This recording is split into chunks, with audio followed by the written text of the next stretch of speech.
Hi guys! Hi everyone! Good evening! This is Manay Gina and welcome back sa aking YouTube channel. So guys, another mini vlog for today's video at ang ating pag-uusapan ay itong si Maymay at saka si Joaquin Enriquez. Guys, meron akong napanood na post ni Maymay. Ewan ko lang ay si Maymay bang nag-post o si Joaquin. Ewan ko lang kung bago lang ba ito. Pero kasi kapag merong video ako nakikita about kay Maymay at saka Joaquin, huy, kinikilig. Kinikilig ako, guys. Kasi, makikita mo kasi no, sa kay Joaquin na sobrang maalaga kay Maymay. Sobrang malambing, clingy si Joaquin sa kay Maymay. At ganun din naman si Maymay.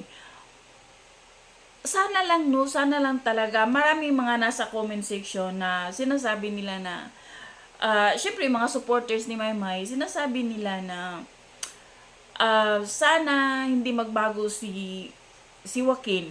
Sana sila na yung dalawa kasi pag nakikita mo silang dalawa, ang saya-saya ni Maymay. At saka masayang masaya din si Joaquin Enriquez. So sana lang talaga yung kanilang relasyon is papunta na dun sa silang dalawa. Sila yung end game na hindi na sana sila magkahiwalay. 'Di ba kasi another ano na naman si Maymay, masasaktan na naman si Maymay. 'Di ba may mga feelings na na-invest na.